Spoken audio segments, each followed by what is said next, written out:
Welcome to the Emotional Eating Unwrapped podcast. I'm your host, Alana Kessler, an emotional eating and weight loss coach for women looking to fall in love with eating, create healthy attachments with food, and lose weight sustainably.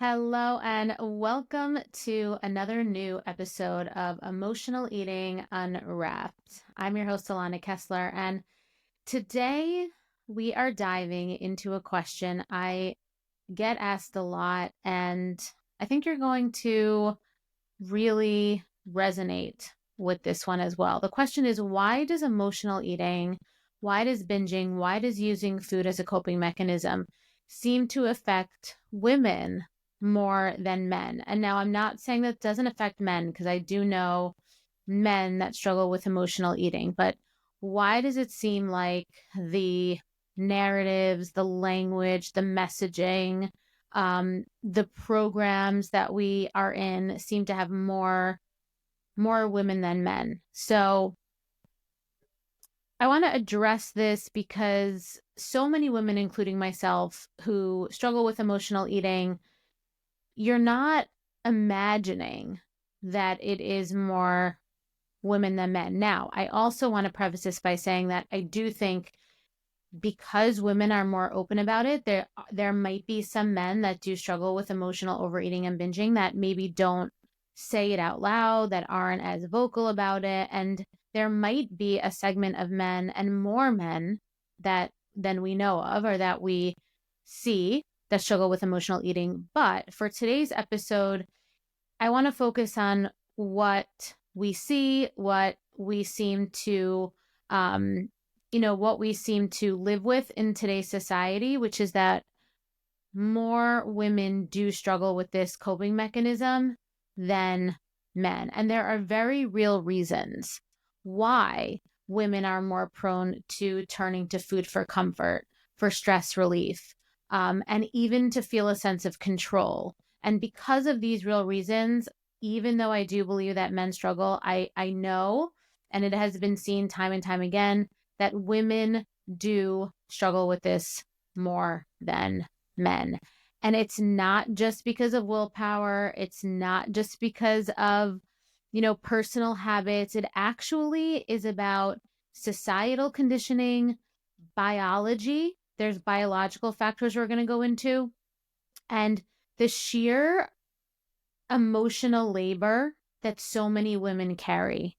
And that's emotional labor is now compounded into other types of pressures that women in the past perhaps didn't, women 100 years ago or something didn't really have. So, there's benefits to progressiveness, and then there's also added pressures that happen. So, there's no, we're not talking about something being better or worse. We're just talking about the reality. We're talking about the facts. So today we're going to break it all down. We're going to talk about the ways that society set up women for this cycle of emotional overeating, binging, quick fixes, yo-yo dieting, how our hormones play a role, and what we can actually do to start reclaiming our relationship with eating, to start understanding and feeling more empowered in our food choices and our, attachments to food, so that we can come from a place that feels really, really empowered and not so much about guilt or fear or worry. Okay, so let's start with something that I think we all feel, whether we realize it or not, which is the constant pressure on women's bodies. I think we all actually do realize it because it's so out there now. The conversation is out there amazingly. I think in the 50s, the 60s, even in the 90s, I think it wasn't as, it wasn't as like accepted to talk about how difficult it is to deal with this constant pressure, that from the time we're little girls, we're taught consciously or subconsciously to be aware of our appearance, to take note of how we look, to connect our looks, our appearance, our bodies with, things that perhaps it shouldn't be connected to, like our worthiness, our lovability, our attractiveness, as far as, our as far as attractiveness being a currency, right? Like that's kind of what we're taught. We see magazine covers. I remember being in the grocery store when I was growing up in the 90s, like Us Weekly or Teen Magazine or Cosmo, these bikini bodies, the latest diet, right? Like the Jennifer Aniston and her yoga arms and like all these different things. And then, as we've progressed into social media, there are these social media influencers, in the same kind of vein, right? And they even now do it under the guise of like self-care or even or even like even like body positivity in some sort of way. But underneath there's a bit of a narrative that's not as wholesome, in my opinion, right? Like when influencers are pushing detox teas, or like when they're saying that, you see a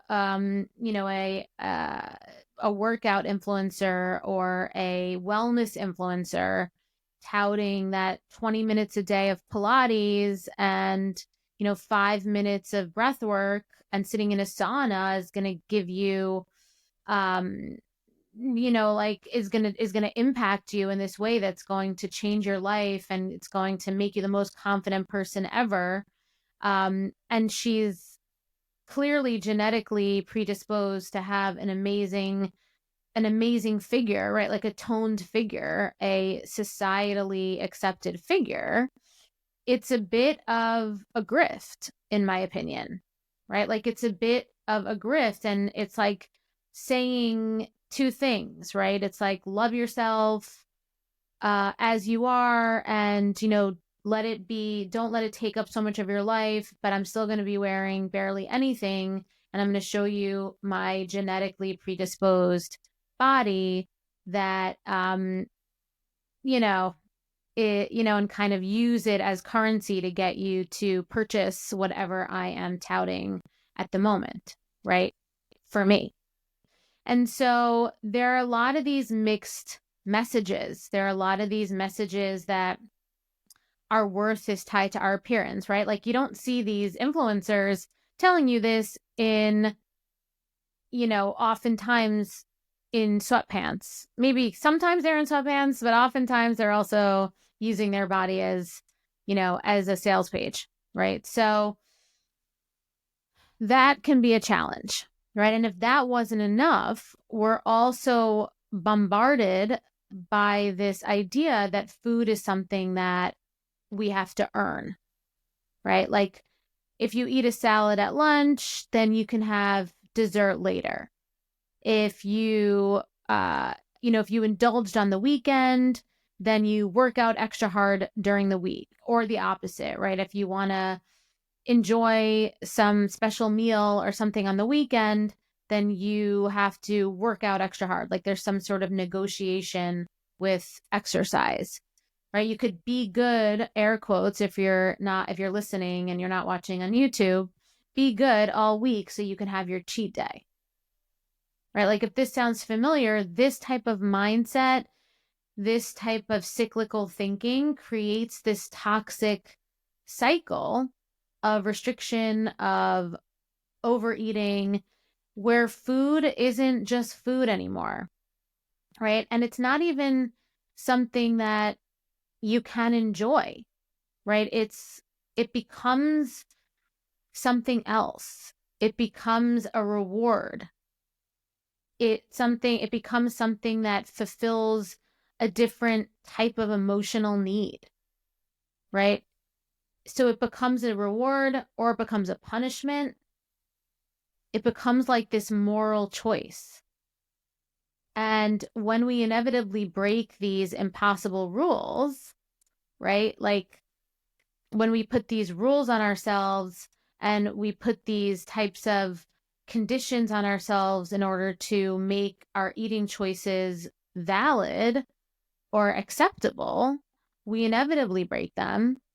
And what happens is guilt, shame, and this feeling of like, I have no control. And this is why emotional eating is so normalized for women, because we've been set up to turn to food as both the source of reward, right? So using food as a reward is very different than enjoying food as pleasure, right? We enjoy food as pleasure when we believe deep down that we deserve to experience the sensuality that feels good to us.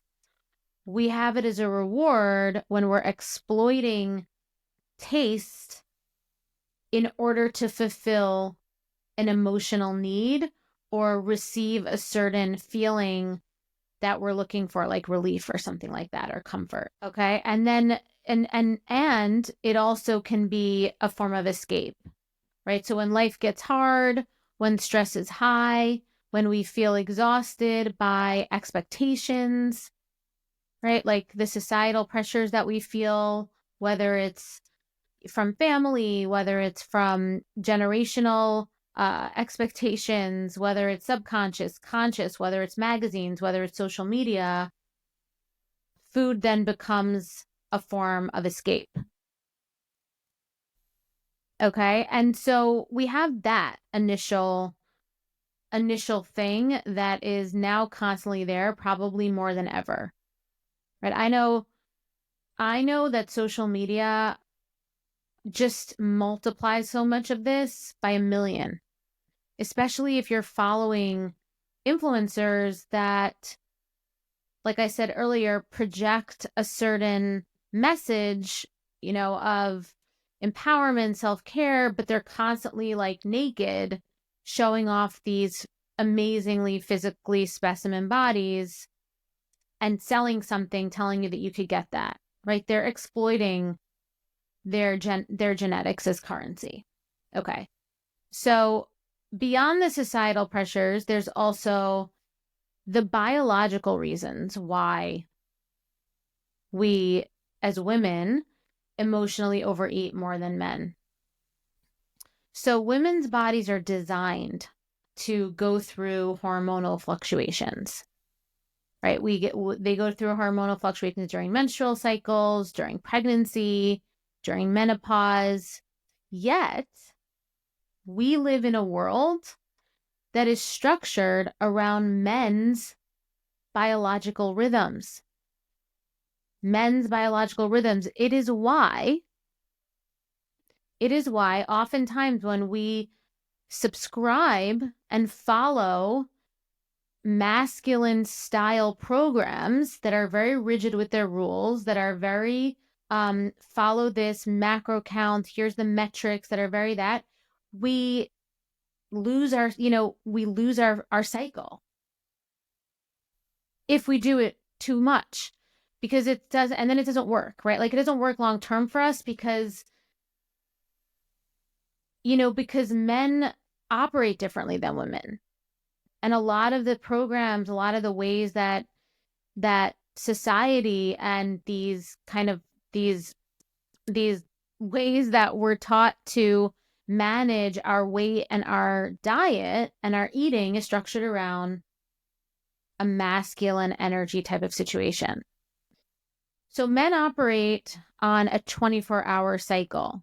And it's really important here to really specifically talk about men, because men have very different hormones than women, right? Their hormones reset every day, which is why, like I said, traditional diet and exercise plans are often structured with this in mind. Women, however, operate on a 28-day cycle. Our hormones fluctuate significantly throughout the month, influencing everything from our energy levels to our cravings to our emotions. And at different stages of your life, it's different, right? Like I know now at 44 years old, I am in perimenopause. I have an Oura ring and I look at my Oura ring every day and I see my hormones like whack, right? They're so different every day, different than they were 2 years ago. For sure, different than they were in my 30s. for sure different than they were in my 20s, right? Like maybe we have a 10-year period, 10 to 15-year period where it's somewhat consistent. But at least when you get to my age now, almost mid 40s, it's different now.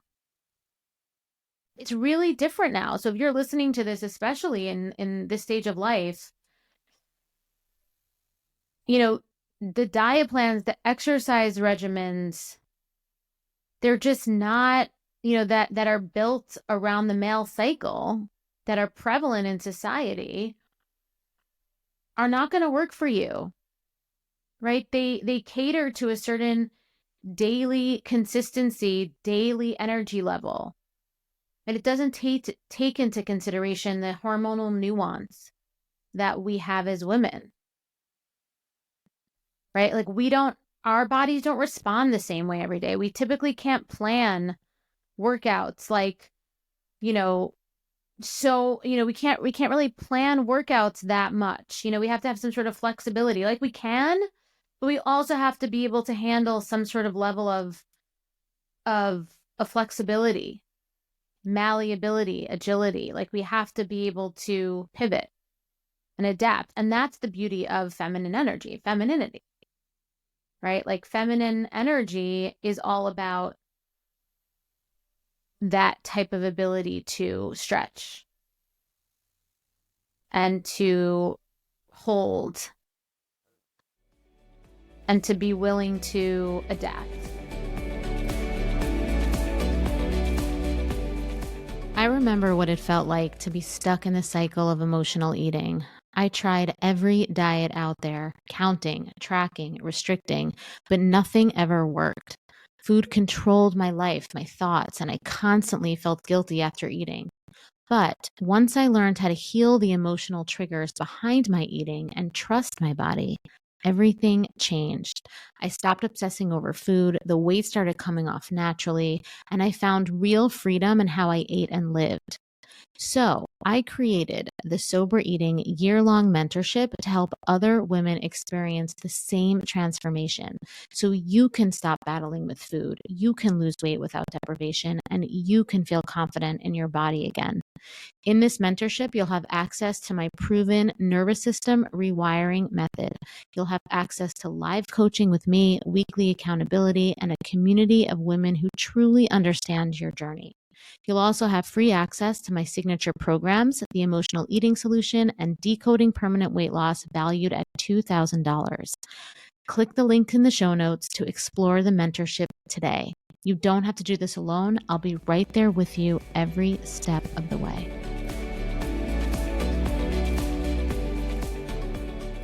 So, for example, when it comes to our hormones, the days leading up to your period, serotonin levels dip, right? And serotonin is the feel-good chemical in your brain. Okay? And if serotonin levels dip, guess what we crave and what we want to help increase it? Simple carbohydrates, or even complex carbohydrates, and sugar, right? Carbs and sugar. Things that break down into glucose molecules, right? That's why no matter how much discipline or willpower you think you should have, and no matter what meal plan is being told for you, if on day 25 of that generic meal plan, it's like it says one thing, but you are in a different place in your cycle, like it's just not going to work for you, right? Like if your exercise routine and the meal plan says one thing and you're feeling a certain way in your body, it's just not going to work for you. And abandoning your body is a number one way to trigger emotional overeating and binging. Maybe not in that initial moment, but it will not be a long-term, like the next time it happens, definitely it will. Right? And so your body is literally wired to, to crave certain things at certain times of the month. Like it's not weakness, it's biology. Right? And because we've been trained to fear cravings instead of understanding them, we often fight against our bodies, we restrict even harder. eventually until we can't anymore. And then, like I said, we overeat and then we feel guilty. The cycle repeats. And so if you've ever thought, why do I feel so out of control at certain times? I want you to know it is not you. It's the way that women's bodies are designed. And so when you learn to work with your body instead of against it, everything starts to shift. Right? Everything starts to shift. This is exactly the work we do in the Sober Eating Mentorship. So if that's something you're interested in, definitely check out that link. But you really have to learn how to work with your body. Okay. And then, when we talk about societal pressures, number one, right now we're talking about biology. The next thing I want to talk about, which is why, more women now are struggling with emotional overeating and binging and using food as a way to cope and to escape, is because there's the part of the conversation that so many women feel, but we don't always name, which is the mental and emotional labor that women carry every day. And I'm not saying all women, and actually I feel like I carry less than most women because I made a conscious choice, to not put so much pressure on myself by not having such a crazy household, right? I made, like, if you listened to the podcast before and you've heard my story, I was blessed to have this awareness and heal with all of the tools that I teach now very young, right? Like at 25 years old. So I had the awareness to know and to live from a place of a higher self and like a future self early on. And I made the decision not to have children, not to put extra burden on myself. But, a lot of what I've done instead is support women who have, because I have the capacity for it. Right. And I see every single day that so many women, they're not just managing their own stress, they're managing everyone else's too. Right. The invisible work of keeping a household running, the mental load, right, of remembering everyone's schedules, everyone's appointments, right, everyone's dinner, everyone's food preferences, right, the emotional weight of caregiving.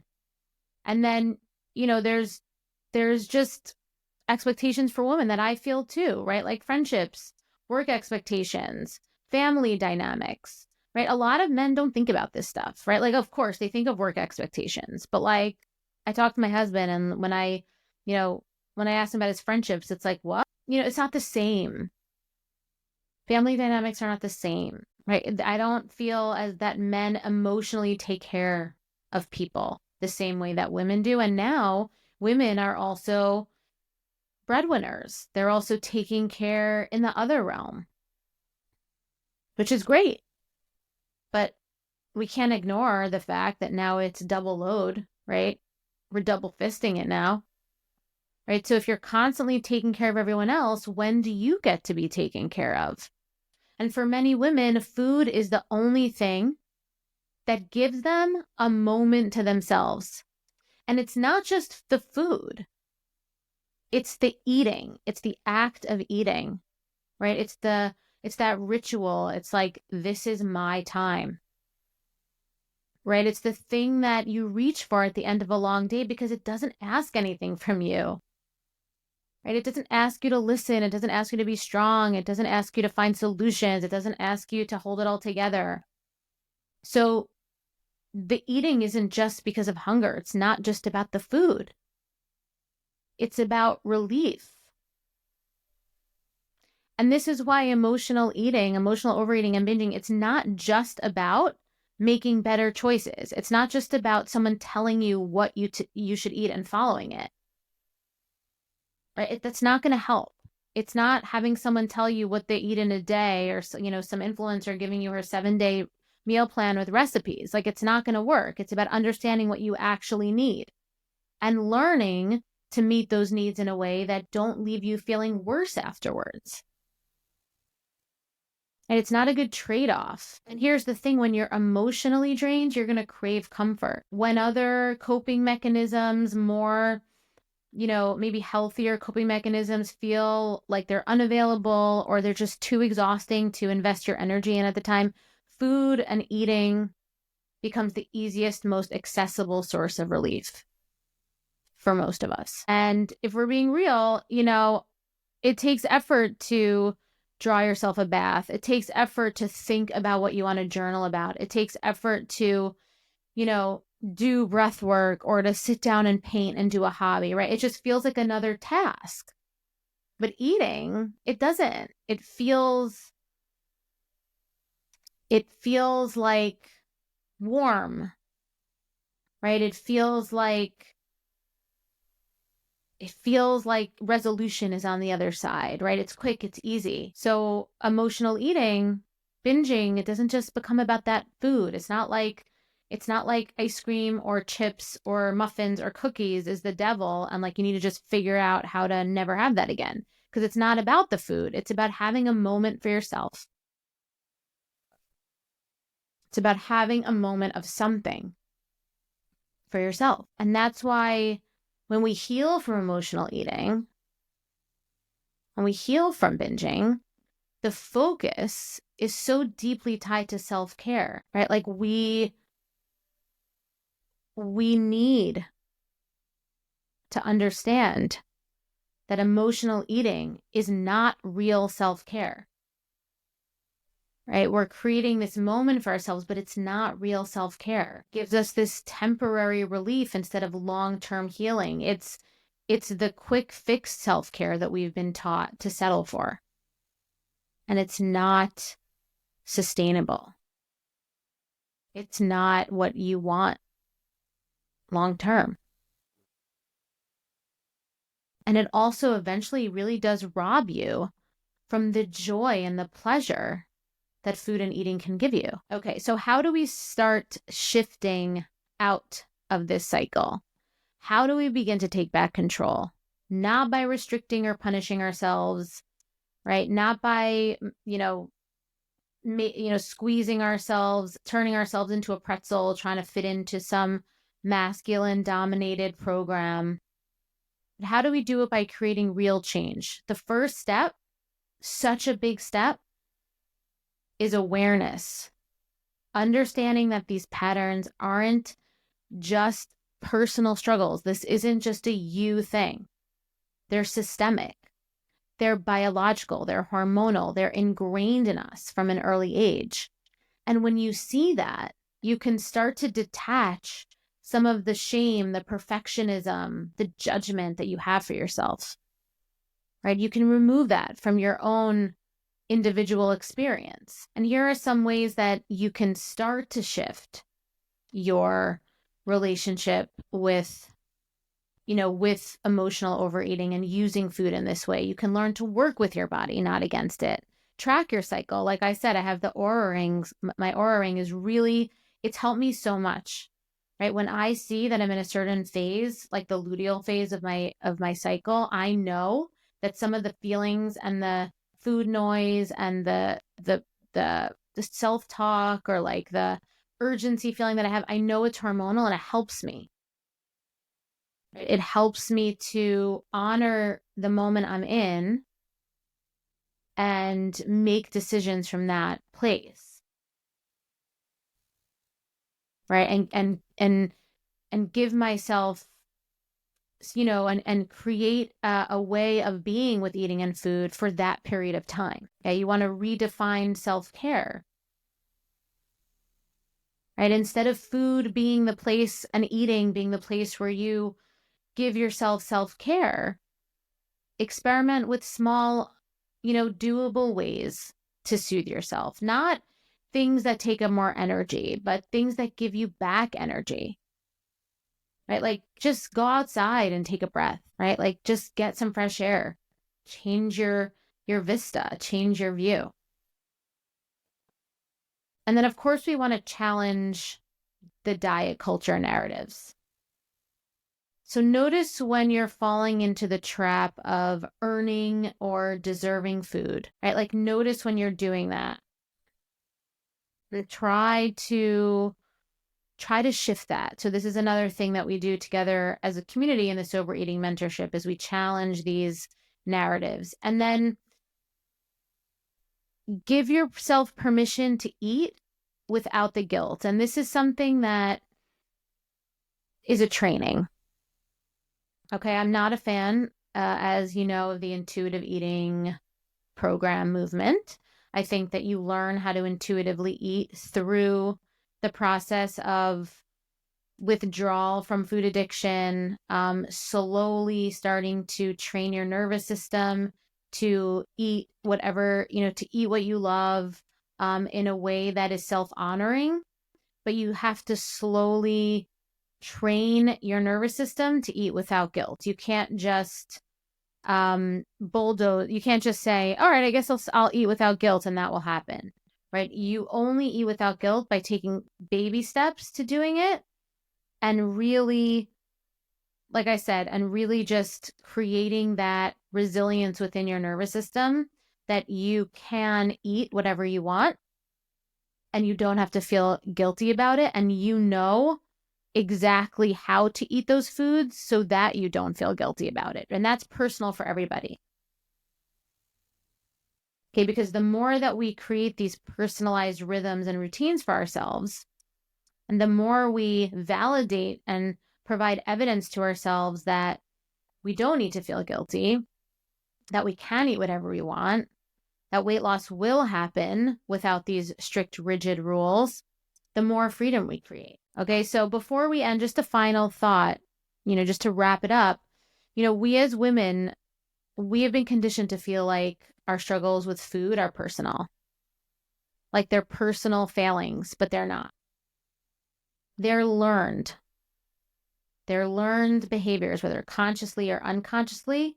They're biological responses and their survival mechanisms to changing of times and emotional pressures.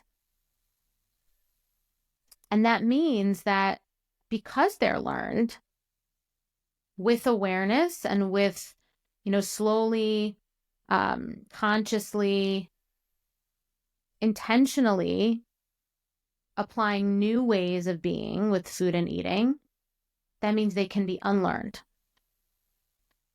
So I want you to know you're not broken and you're not failing. This isn't about willpower.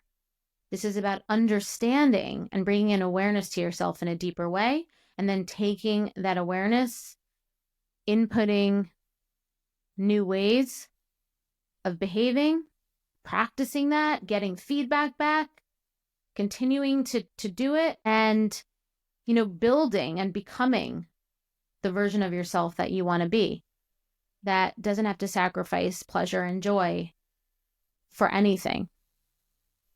Doesn't have to sacrifice freedom for anything. All right. So as always, I'm wishing you a week full of grace, self-compassion, and the deep knowing that you are not alone in this. All right. Thank you so much for listening. If you love our podcast, please subscribe on YouTube, subscribe on Spotify, Apple, give us a like, give us a thumbs up, and thanks again for listening. I'm Alana, and see you next time on Emotional Eating Unwrapped.